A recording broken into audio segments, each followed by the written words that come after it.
are you? Good. Good to see you. It's wonderful to see you. I just want to be on record that I pushed the record button so that I would not have a 45-minute conversation with you that didn't last into eternity. Yeah, that's a good idea. Let's start with what's your best I forgot to hit record story over your career? Oh, there's probably lots of those, but going back to way early in my career, when I was shooting film, I was working with Kathy Smith, and we were doing a interview. Gosh, I forget who it was with. Somebody really important, and of course, and and I was shooting with the old Oricon camera, which is it was a beast of a camera, and it had a shoulder brace, and it had the big amplifier in the front and battery in the back, and it was just this big hunkin' thing. And we went in, set up the lights, tripod, got this whole thing put together on the tripod, and we start the interview, and my camera is just making this god-awful sound. She's like,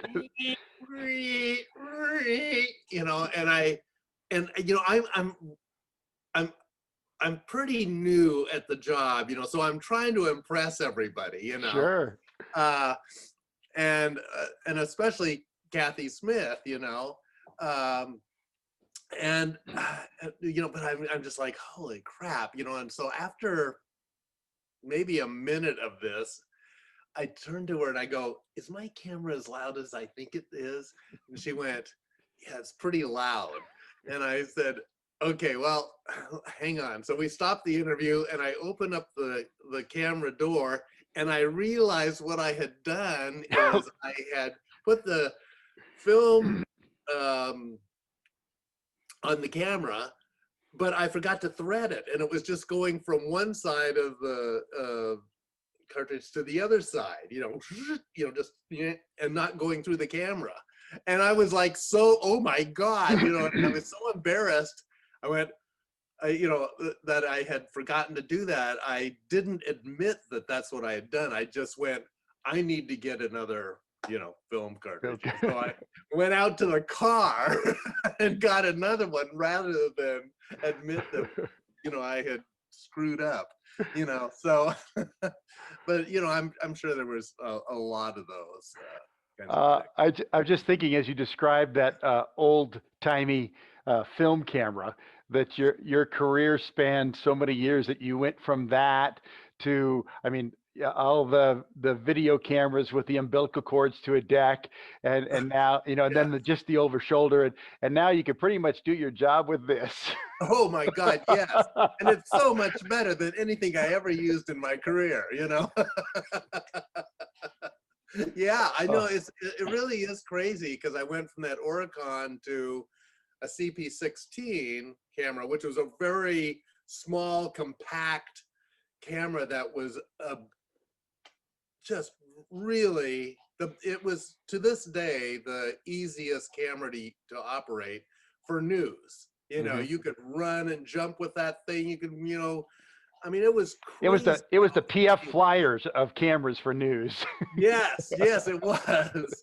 And then we went from that to, I was working at Channel 2 at the time. We went to this HL35 camera, a Kagami, and it had a 35-pound backpack that you wore, and then the camera, which started here and went out, so it was front heavy, you had to hold it up. It was so heavy that they actually had a belt with a little stick that went up to hold the front of the camera. So you were like walking around with this thing like this. Like you're in a back brace. Yeah, yeah. Then you had the deck, and then you had the batteries to operate all that stuff, and it was a lot of weight. And It's you're just amazing that you walking around. can still walk. Oh, Yeah, it is. I mean, I do have a curved spine from all of that. yeah. But one of my favorite stories about that was one of the very first, if not the very first, um, ENG camera in Portland. Video, right? Yes, video camera. And it was like the first day, or maybe the second day we had it, I was sent out to the airport to get somebody coming in on some flight. And in those days, we could all go right out to the gate, The good old days before Yeah. terrorism. Right. And so here I come down, down the concourse, with this thing, and there's all the other crews are there, and radio people and newspaper people, and they see me coming, and most of them have never seen an ENG camera before. And they were like really curious. Hey, how's this thing work? And what do you do? And what happens if you push that button? And blah, And so I'm like giving a little demo there as we're waiting for the plane to come in. And so I say, well, here's how it works. And I turn it on, and there's this little puff of smoke comes out of the camera, and I go, okay, I gotta go. Gotta go get the backup. And that was it, Oh man, I think I started my internship in '82. All the Channel 8 guys that were shooting had RCA TKs, I believe they were. Yeah. And I remember we got a couple of Ikegami video cameras, and everybody was all jealous of that kind of stuff. And every 2 or 3 years we would upgrade the equipment, and eventually the Ikegami was just a piece of junk. Yeah, right. Yeah. Whereas 3 years ago it was the Cadillac. Yeah, it didn't take long for the really popular cameras to become the real dogs. Yeah. I wonder if you waited around in any of the archives in the basements of those buildings, you could find any of those old cameras sitting around I don't know. Just in case. Yeah, I think I remember throwing some of those things in the garbage, and it was, I don't know. And they, those were expensive cameras. Oh, yeah. I thought when I was first starting the Ikegami, somebody said, they cost $30,000 and something per camera. Yeah, it was 30,000 for the camera and 30,000 for the lens. Yeah, so I mean, that was more than the first house I bought. Pardon? That was more than the first house that I bought. Oh yeah. and had a 30-year mortgage on. Yeah, that's right. So I met you when I first started as an intern at KGW, which was the summer of 1982. I think I probably went out on a story with you within the first couple of days. And you had come from KATU, I guess, almost recently. KATU was your first photographer job in Portland? Yeah. Yeah, my career is full of missteps and misunderstandings, because I didn't actually start studying to work in TV until I was working in TV. All of us. I went to Clackamas Community College and took some television courses because I was working at that time. It was OEPBS, but it was OPB now. And I had a friend of mine was working there and said, hey, they need volunteers here. And so I started volunteering in the studio and running camera and floor directing and that sort of stuff. And then they thought I was somebody else, and they accidentally hired me in master control, and which was a paying job. So I was pretty excited about that. But did the paycheck come to some other guy's name? Yeah. No, I had to straighten him out on that. I went, no, you spell my name this way, I'm not qualified, but Yeah, when they found out that they had made a mistake, I had to do some quick talking to convince them that I could do the job, although I had no idea, what I was doing at first. And so I worked there for a couple of years, and then I thought, well, this is great. Maybe I could actually do this for a living, because I'd never even thought about working in TV for a living. And so and since I was working down in engineering, I needed a first class FCC license, so Yeah. I did all my studying and got that. And so as soon as I got my license, I quit school, and that ended my job, because I'd been hired as a student, as it turned out, And so then I went around and I was looking for a job, and I ended up getting a job at KGW and KYXI as a maintenance engineer, and I wasn't very good at that. And then a friend of mine who worked at Channel 2 as a producer director said, "Hey, they need a film editor in the newsroom. You ought to come on over." And I went, "I know nothing about editing film." And he went, "You can do it. It's easy, And I went, "Oh, man." So I put on the closest thing I had to a suit at the time, and went in, and my friend who worked there had already greased the skids for me with the news director. And so the news director said, "Yeah, I understand you know how to, edit film, and do you know how to do an AD sync roll?" And I had no idea what he had just asked me, And I said, "Well, I've never done one, but I know the theory behind it, And I ran back to OPB after the interview, and he hired me. But I ran back to OPB, and I ran up to the film department. I said, "Tell me everything you know about film."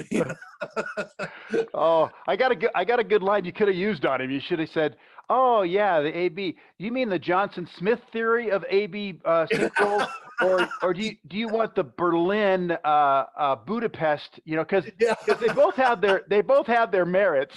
Yeah, but with my luck, he would ask me what the difference is.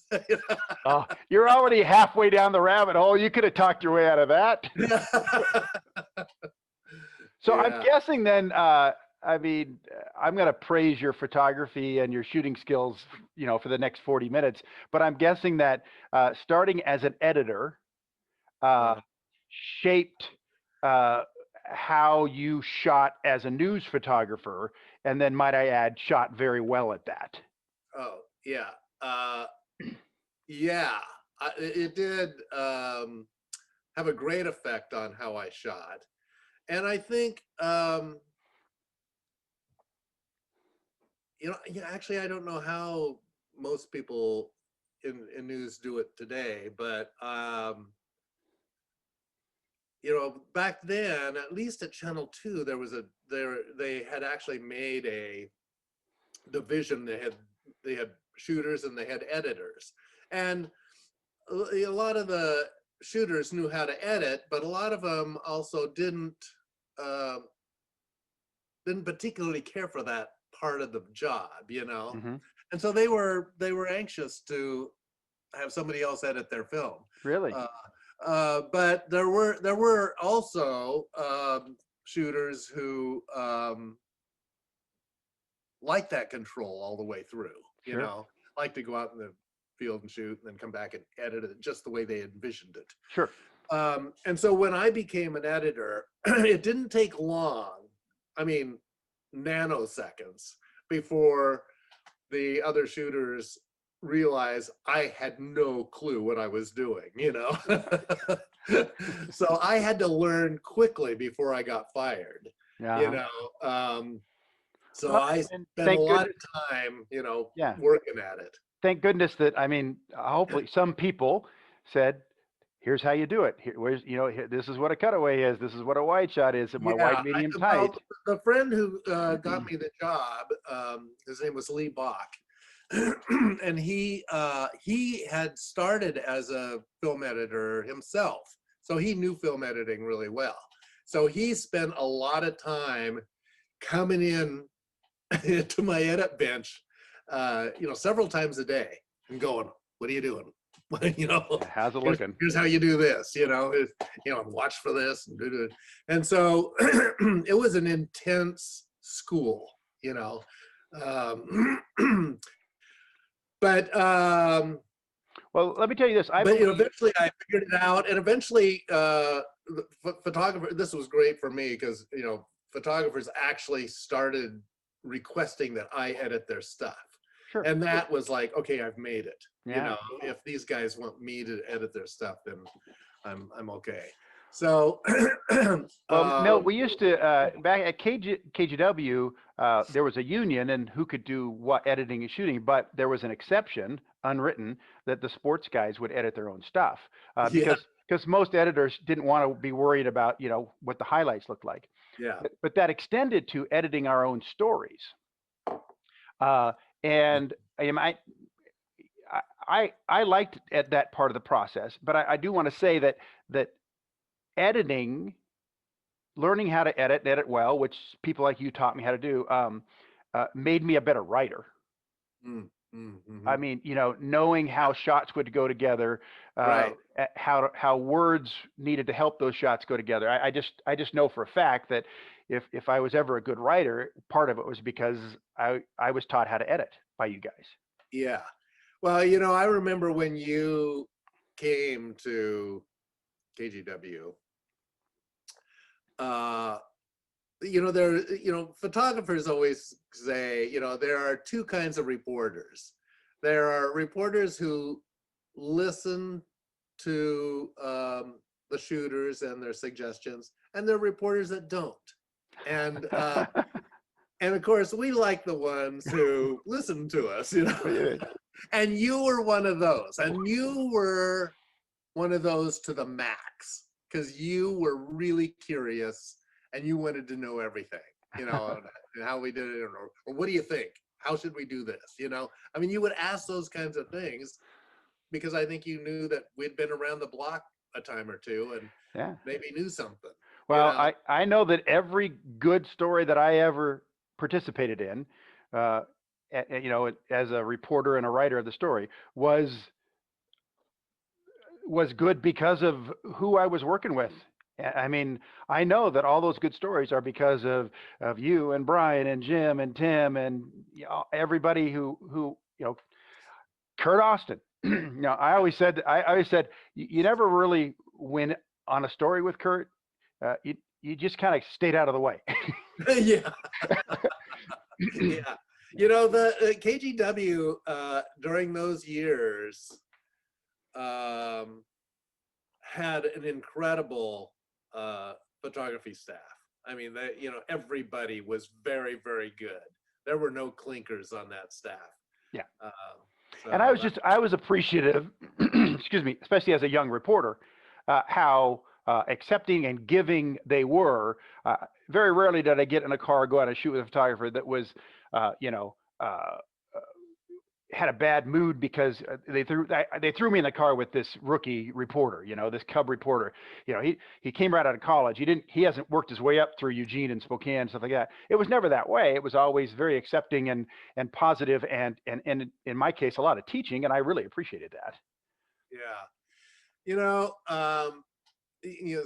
Speaking of that sort of thing, again, I have to bring up my mentor, Lee Bach, who, when I finally became a shooter, he said, okay, now you are basically a director.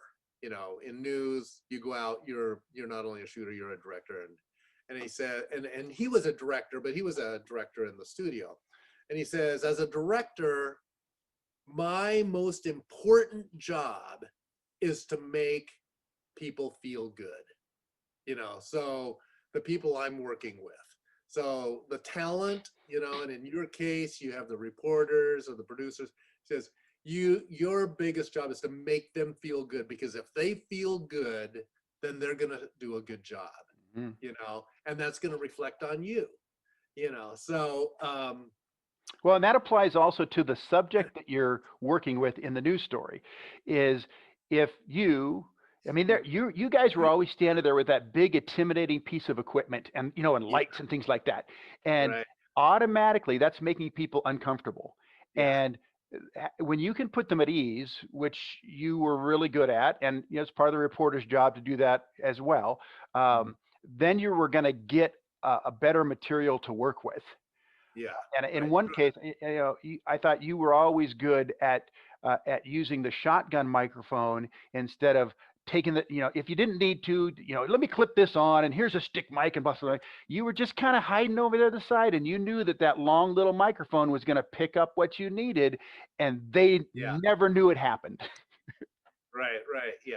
Yeah. Yeah. No, that's true. Yeah. There was, and it's funny because I think, I think everybody back in those days did that. I think all the photographers, I mean, you would know better than I, because I didn't work with the other photographers in the field, but but I assume from the way people talk that that's sort of the way everybody kind of worked. And I don't know how that happened because we never talked about it. Well, my guess, Bill, True. is they learned it. They learned how great of a technique it was when they saw you do it, or somebody else do it, and then they figure out, yeah, that's we're gonna get better stuff. Or I know as a reporter, when I saw it work, I'd kind of hint to a photographer, let's not mic them up, let's just shotgun it, and so you Yeah. learn by watching other people do good stuff, and Yeah. that brings me to my next subject. Okay. John Tuttle. Okay. Uh-huh. I wish I had a better relationship with John, because I wasn't there long enough before he left, and I was that little kind of squeaky sports reporter when he was there and stuff like that. But damn it, watching everything he did with you and other photographers made all of us better. Yeah. If, and I've said it many times, if you watch people do stuff well and then try to imitate it. So if I was any good, it's because I was around him enough to watch and learn. Yeah. He was, I mean, I learned a ton from him. And what was interesting too is I didn't realize when I started at KGW, who I didn't know that much about John. I knew kind of who he was, but I didn't know much about him or how he worked, or how good he was, or how intimidating he was to a lot of people. To me, he was just another guy. And for some reason, one of the very first days I was on the job, I got teamed up with him, and we had a great time, worked fine, and everything worked out, and it wasn't that long, before I realized that not everybody got that treatment. I don't know how that happened with me, but there were people that it took a long time before he would trust them. Oh, You really? um, and I remember him saying, I don't want to work with that guy. Oh my God. Oh, no. And then something would happen and he would be forced to work with somebody, and he'd come back and go, they were actually pretty good. But he there's so many things about him. I mean, one of the things that you'll remember John Tuttle, I think, well, maybe he already had a computer by the time you got there, but for a long time everybody had the IBM Selectric typewriters. That was the standard Yeah. of the industry, right? Yeah, that's what we had when I got there. Yeah. Yeah. And he had an old manual Royal, and everybody, yeah, and everybody, if it wasn't John Tuttle, everybody would make fun of him, but it was John Tuttle, and so everybody just was amused by it. But he, I witnessed the very first cut and paste, which is what we all do with our computers now, Yeah. cutting and pasting documents. Well, he did it with the Royal, he would he would just, there's like a stream of thought stuff, and then he would cut it all up and he would pin it on the wall, and then he would move it around. you know, and it was fun to watch him do that, you know. Uh-huh. But, and then pretty soon the computer came out, and it was much easier to do, you Yeah. know. But when computers first came out, the only computer in the newsroom was Melissa Early, you know, the Executive newsroom assistant up secretary. front. Yeah. Yeah, she had that, and you know, she was doing work on that, and that was the only one in the building or in the newsroom. So John went out and bought his own and brought it in. Everybody else is still on typewriters, and John went from a Royal to a IBM laptop. to a computer, and everybody was like, "What?" But you know, John also. I mean, he taught me a ton, but I remember, you know, I could go out with almost any reporter and on a story, shoot the thing, do the whole thing. And as we're driving back, I had this vision of what the story was going to look like and what the script was going to look like. And I would get, you know, get the script, and sure enough, there it is. It's just, you know, I had all the shots, put it together. It was great.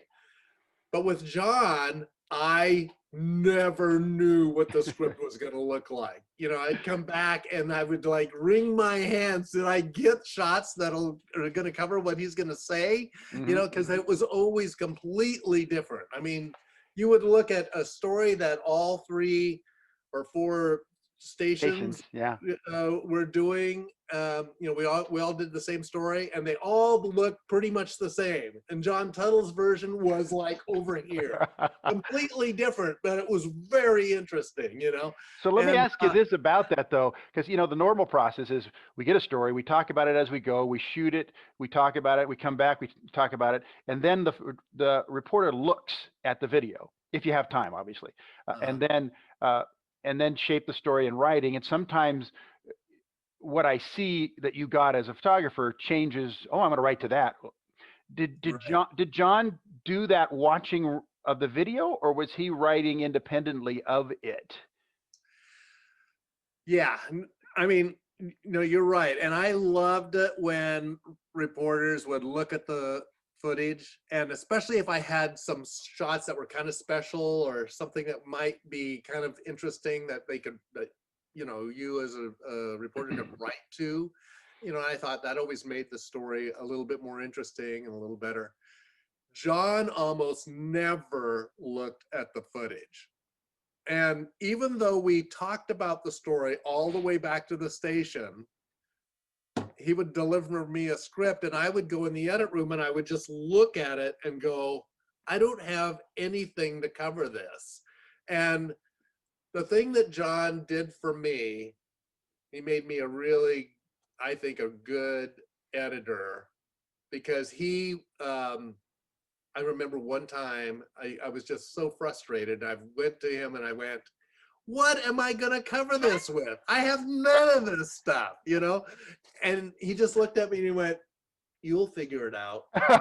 And then he went back to, and I was just like, you know, and it was stuff like that. I actually figured out how to, you know, do that sort of stuff. And I sort of realized that at that time, I think that you could have stories, and maybe they're even better stories. I don't know. I haven't figured that out. But where you have the narration tell one story, or at least one version of the story, and then you have the video telling another version of the story.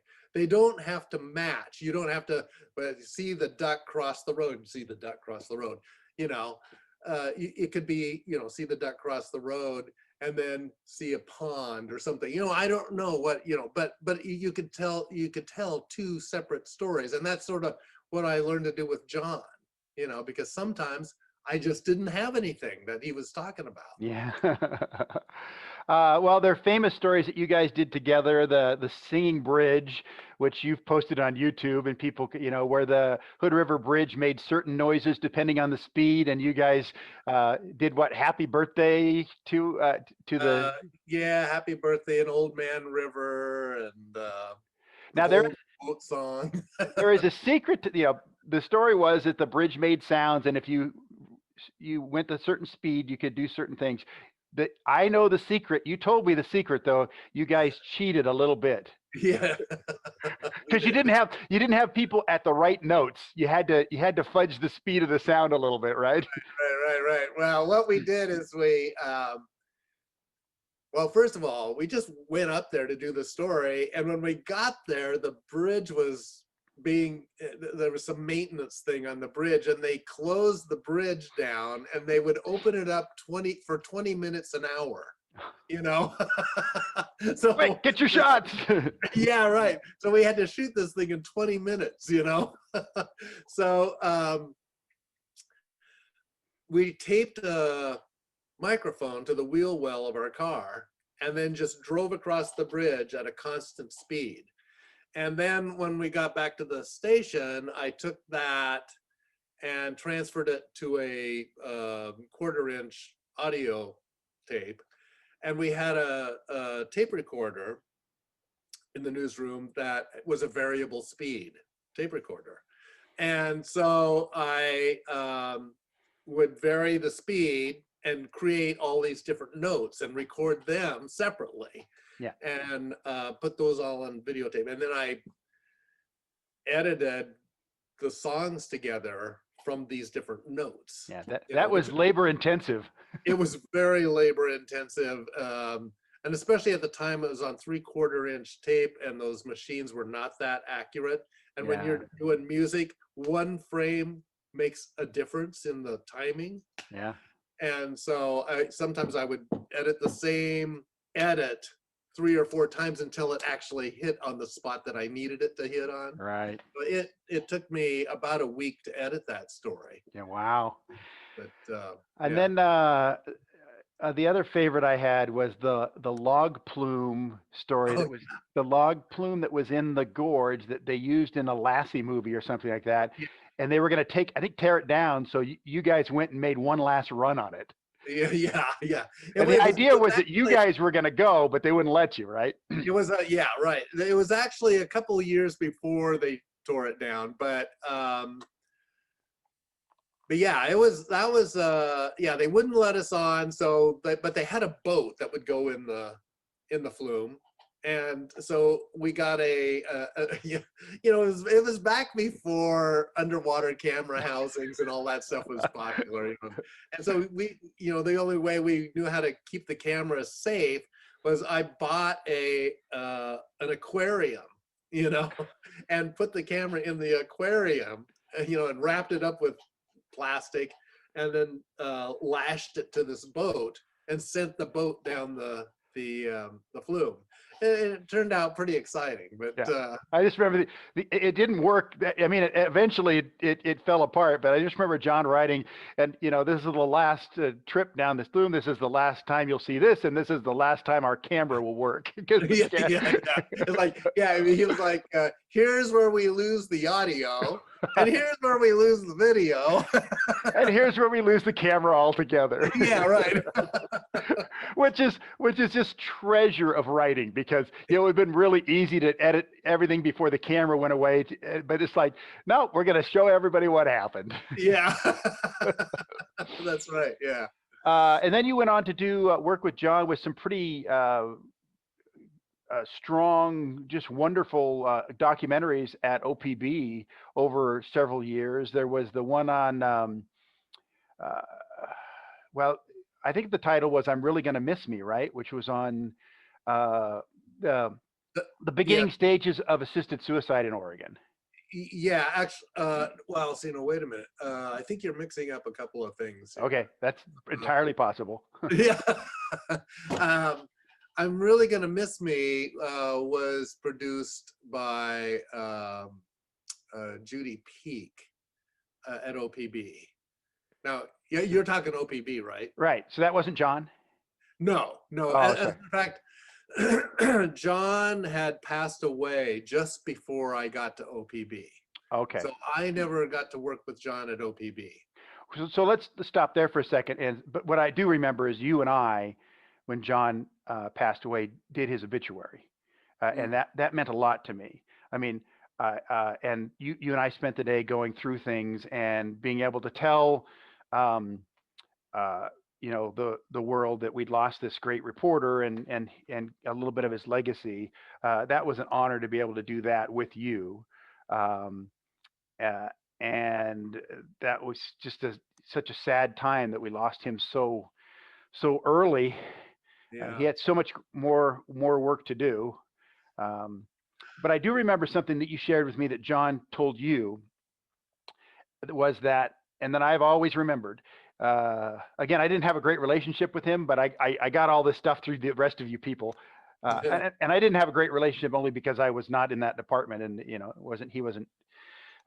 He just I didn't interact with him very much. But he always told you or us that we're not just doing the story for today's audience. We're doing the story for people who are going to see it years from now. Yes.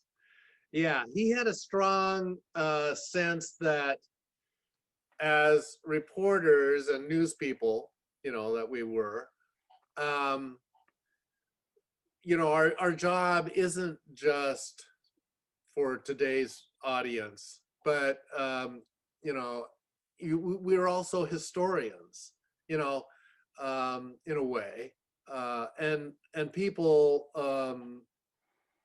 years from now are going to start digging through this stuff, trying to make sense of what happened back then. Um, uh, and we have to give them something that they'll understand, Right. and Yeah. with some background, so that, so that they can make sense of how we live today, or whatever. Because we had that great archive at KGW, and all the stations had it. And since now it's been hopefully moved on to the Oregon Historical Society and things like that. But all of us would go through old stories, that people had done 20 years before we got there. And it was like, oh, that was what was going on at that time. That's what the people looked like, and that's what was important to them.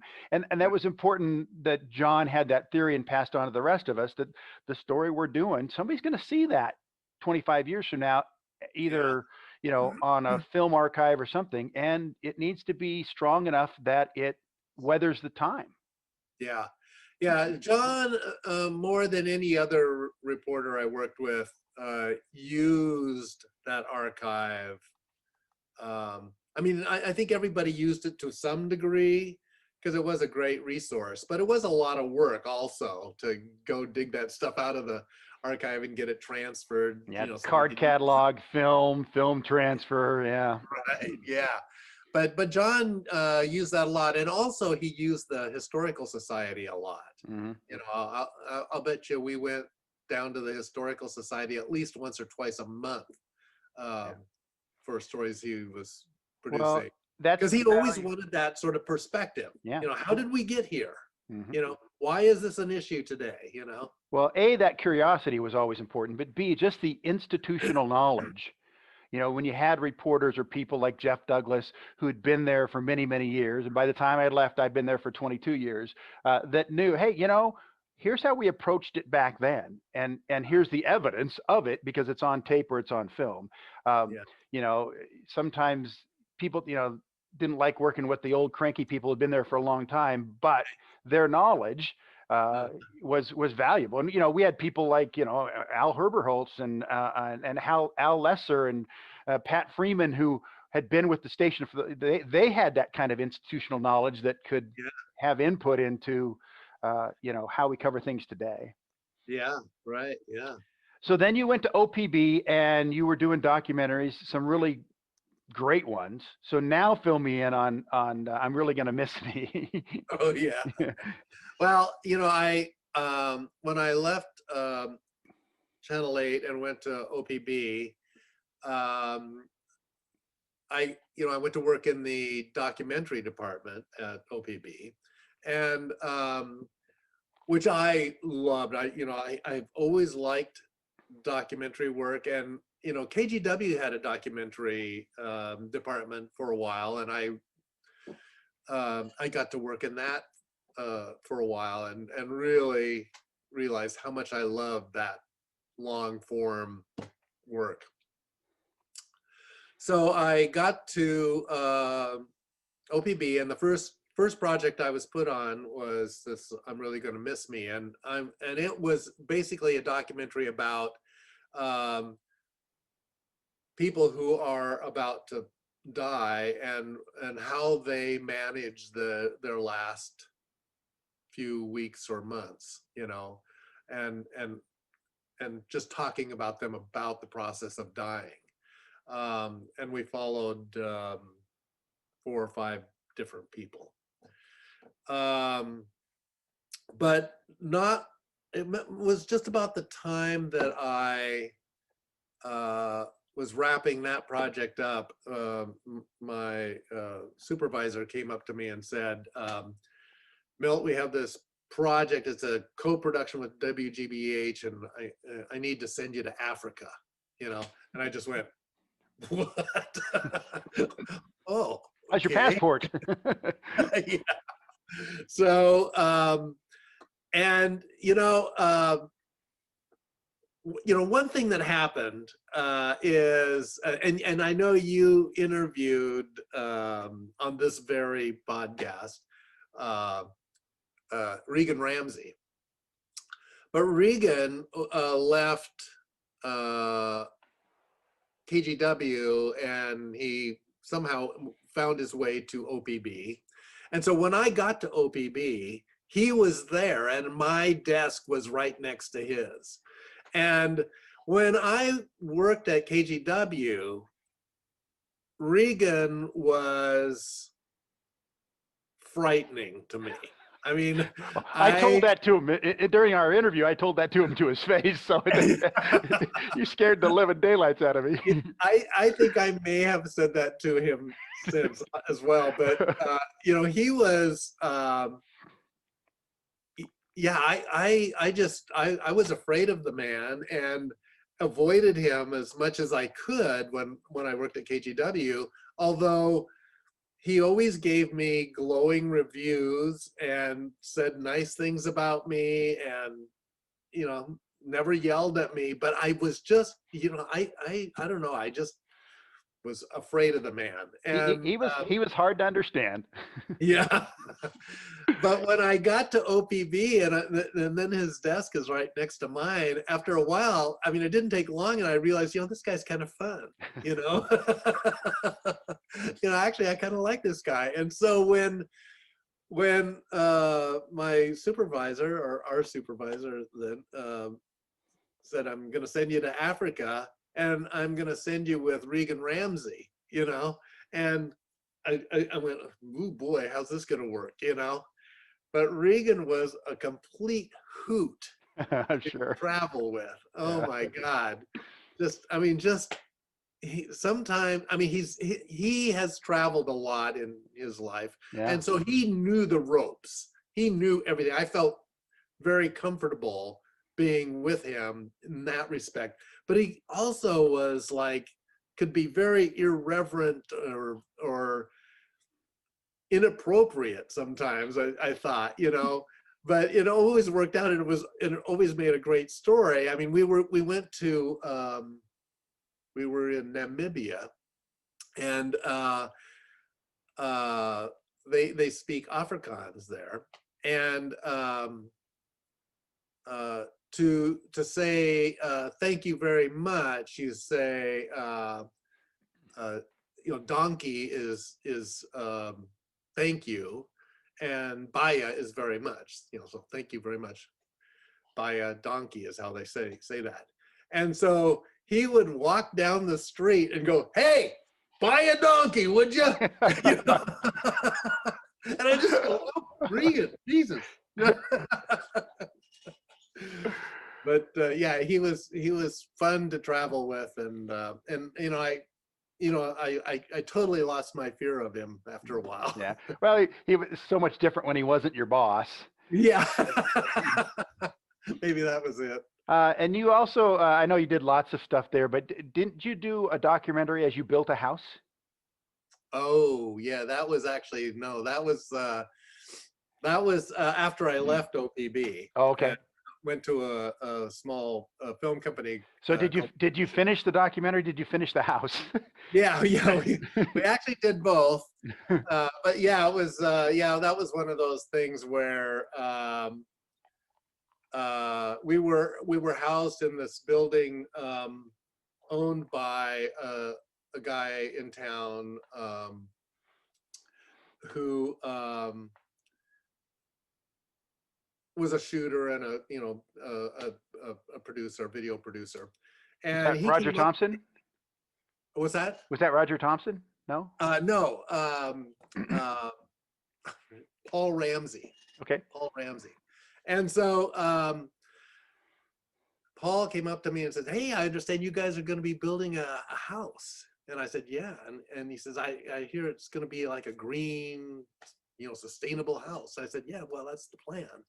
And he says, "Well, I'm thinking about doing a documentary about that sort of thing and, follow somebody building a greenhouse compared with somebody building a traditional house." And he says, "Would you mind being the subject of that?" And I went, "Well, I don't know. I'll have to ask my wife, I guess, And so I asked Chris, and she said, "Well, I guess if they don't get in the way too much, And so next thing I know, he's gone to my boss and said, "Hey, how about if we do a co-production on this?"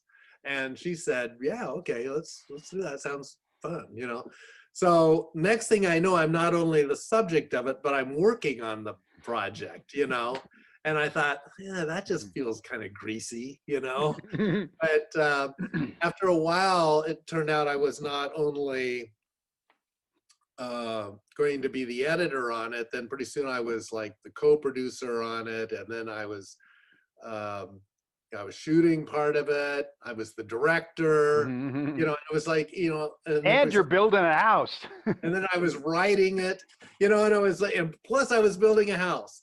And so it actually ended up being okay. But what I remember about it, Milt, was, building that house was not an easy endeavor, and money became part of problems, and it also became some relationship with your wife issues. You guys did fine, but it's like everybody who ever builds a house or does a remodel, it's like sometimes that leads to relationship problems, and you guys had to work through that a little bit too. Yeah. Here's the tutorial on how to do this, but yeah, it was. It ended up, at first it was going to be, here's how sort of almost a how to build a greenhouse, the more technical aspects. And then after a while, I realized, and I, as I was producing this thing, I realized, I have to step back and look at these people on the screen, which looked a lot like me, and pretend like I didn't know who these people were, You and your wife. and just, deal with this as if they're just like people, subjects in a documentary, which they were. But I started realizing that the story about the people in here is actually much more interesting than the story about building this house. Bingo. Yeah. And so then the story actually got, it starts out like building a house, and then pretty soon it turns into these people, problems and how they're dealing with it. Let's get back to KGW real quick because I just wanted to go over some of the stories that you and I did together to see how much you remember about them. I remember there were some good ones. Yeah, there were. Do you remember the big dictionary? Yes. Oh, I'm so glad. I think about that all the time. I'm so glad you remember that. Somebody mentions, the Oxford Dictionary, I go, yeah, Carl Click and I did that one. Mark, can you check this, please? Well, I can find one problem right away. You misspelled dictionary. Dictionary? Is that A-R-Y or E-R-Y? Look it up. If you are forced to use one of those dictionary things, you might as well use the biggest and best dictionary around. At the Portland Public Schools Professional Library, you'll find it, the Oxford English Dictionary, 2nd edition.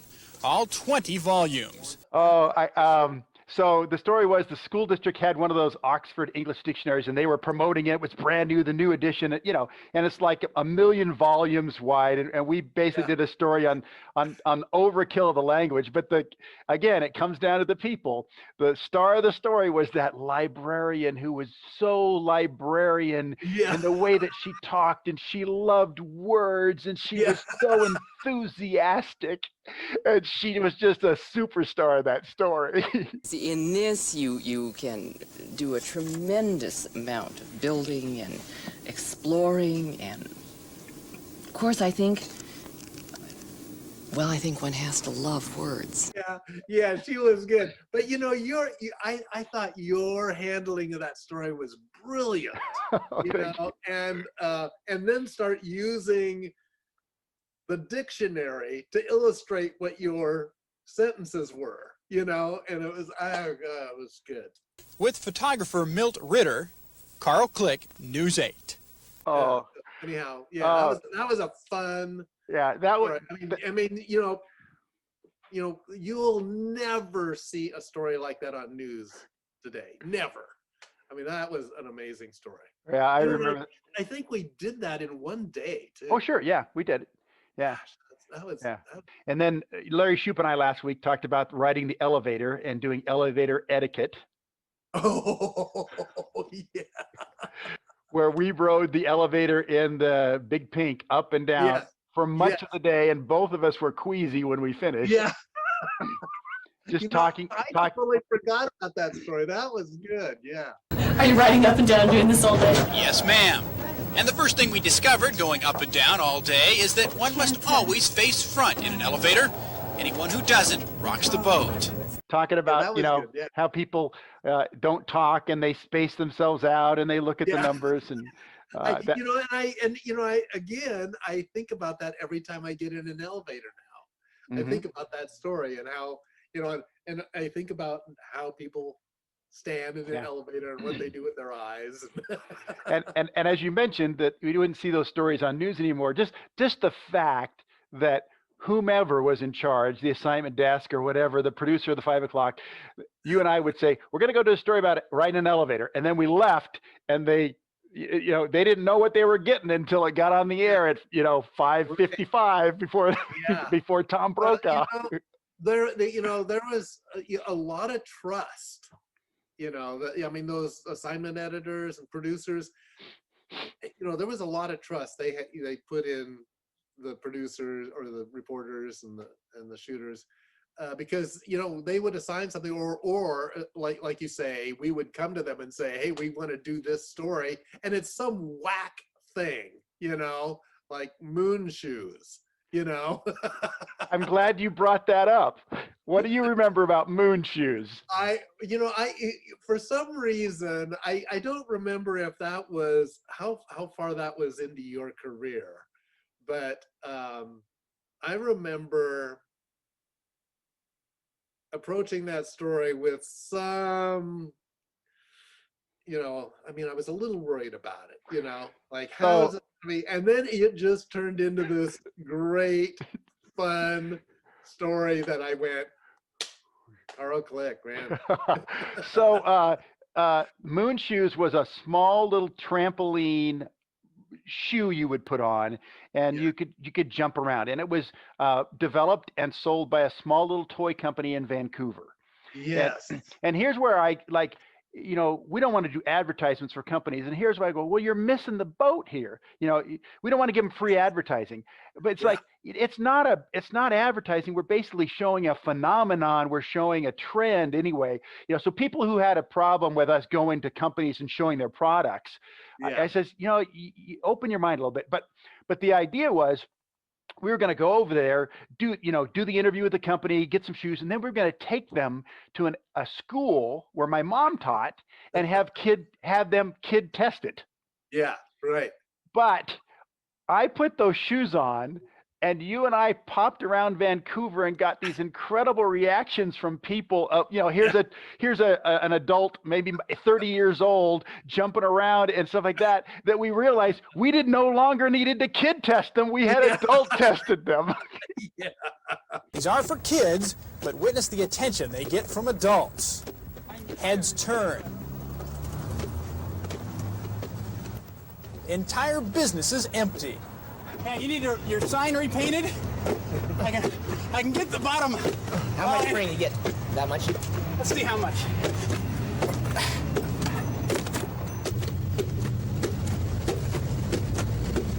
Hi there. Hi.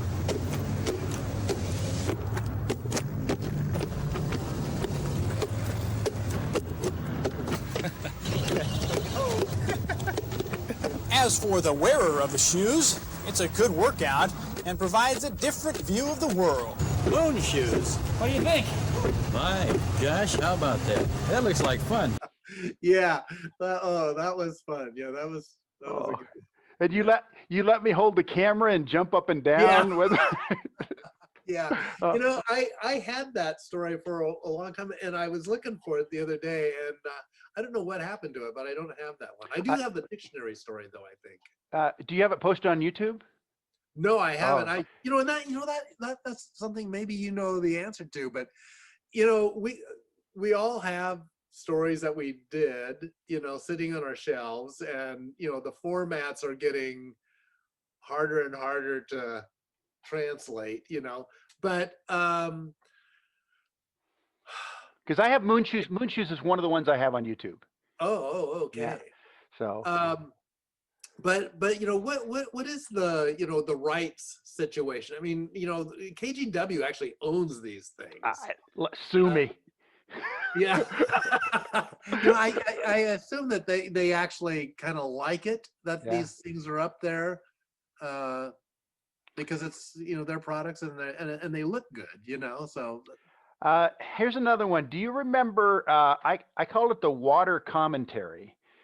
It's where California was promoting that they wanted to take water from the Northwest because they were in a drought, and we wrote a commentary where we made them a counter offer, and the counter offer was, we'll trade you some water for Magic Johnson of the Lakers, Wayne Gretzky of the LA Kings. We want some, you know, big movie stars up here, and we want Disneyland. yeah. I mean, that in itself was okay, but do you remember how we presented it? I don't. Remind me. You put me in a rowboat, and I was in the Columbia River rowing and dictating the entire 2-minute script while I was rowing in the Columbia River. It's thinking small, though. We can really think big. How about we'll give California our waters for the Golden Gate Bridge? We have a lot of bridges here, but we could always find a place for it. Maybe the Queen Mary, Yosemite National Park, maybe Disneyland. I know that sounds greedy, but it's our water, and we'll leave the things that California needs to be California, like traffic jams, earthquakes, Venice Beach. We could use some sun from California. But then again, if we had sun, we wouldn't have as much rain, and we wouldn't have as much water in the river to exchange for Magic Johnson, the Golden Gate Bridge, and Disneyland. So California, you can keep the sun, but think about the other stuff. We'll be waiting. Oh man, that was great. Oh yeah. Yeah, gosh, you know, we did some really great stuff back then. I mean, And then there was the self-cleaning house. yes. Well, that's a classic. And you go on YouTube now, and it's, you know, the views are in the millions, you know, or maybe a million. That was the eccentric woman who lived out in the Hillsborough area, who was an engineer and an artist, and she basically was building this house that would clean itself. Yes, when I get through with this baby, it's really going to work. Okay. For instance, When completed, the self-cleaning house will have a china cabinet that also washes dishes. It will have a clothes freshener. That's what Francis calls a washer-dryer. this is all automatic, of course. The detergent stops when the bottle's empty. Then the water runs clear and rinses. Yep. And she was building it over time. She never finished it. She was never going to finish it. Yeah. But yeah, and while we were there, she showed off Francis Gabe. Yep, you're right. That's her name. And while we were there, she showed off how the kitchen was going to clean itself. You know, everything locked up, and she turned on the water and it broke. I know. Today, Frances gave us a demonstration, but first she had to fix a pipe fitting that broke. Then she gave us the demonstration. Eureka! Nuts! Trouble with that same pipe fitting again. We kind of helped out with a little strapping tape. And then finally, the demonstration of the self-cleaning kitchen in the self-cleaning house. That's good enough. Yeah. No, you know, it's, you know, and it's, you know, she's sort of the same as that librarian in the dictionary story. I mean, they are just so earnest and so into what they're doing and have no idea how entertaining that is. Yeah. You know, when presented, you know, and a lot of that is thanks to you, you know, for how you presented that, you know, with this straightforward honesty, but it's just like, they just become so entertaining. You know. Well, I Regan Ramsey brought that up when we talked a month or so ago about that story, and what he said about it, which you know touched me, was that we didn't embarrass her. You know, we didn't make fun of her. Right, we just no, we didn't. And to be honest, I mean, while we were presenting it, that wasn't part of my process. It just came naturally, the presentation. I'm happy that somebody watched the story and then was moved by the fact that we didn't make fun of her. We just presented it and let it go by itself. I can't say that I did that with purpose, but I'm glad that I did it accidentally or however. I mean, you never wanted to make fun of people like that. Right. Those wonderful people you find on stories. Yeah, I mean, I think some of that happens. You know, when we get back to the station. I mean, we're out there shooting, documenting all of this stuff, and asking the questions, and then it's not until you get back and you sit in your chair and you think about it, how the stuff goes together and how entertaining it can be. You know, in addition to being informational, you know, it can be very entertaining as well. And you know, working with people like you, who that part of the job comes naturally, I think. I think almost everything you did had a bit of entertainment in it. You know, a little bit of whimsy, but not whack. You know. Well, there's the value in that is that as a TV news station, we are part of this community, and we're taking a little bit of time out of telling you about the government and all the other things that we need to tell you about the place that you live, so that you can understand it better and feel better about it. And I hope that's still going on today. I would never want to be in a newsroom where that wasn't going on. Those are the stories that I loved the most. Mm-hmm. You know, we all had to do the other stories, but that's where I felt closest to the community. We called them human interest stories, you know, and you know, there was also this thing which I don't think exists anymore, where you always wanted to end the broadcast with, you know, a kicker that made you feel good, Mm-hmm. you know, and that's where we put these stories, you know, and it was these human interest things, your stories about your community, but also sometimes they were just downright funny, you know, or fun. Yeah, well, unfortunately, that gave way to some consultant figuring out that we need to tell you in these last minutes what we're going to do next, so you'll come back and watch us. Right. Which you know, mathematically that makes sense, but what it doesn't do is it doesn't give a cap to this 1 hour newscast you just gave, that in itself has a beginning and a middle and an end, to make people, okay, that was my day. And that has changed. Yeah. That's why you and I are doing Zoom calls in front of all our books on bookshelves. That's right.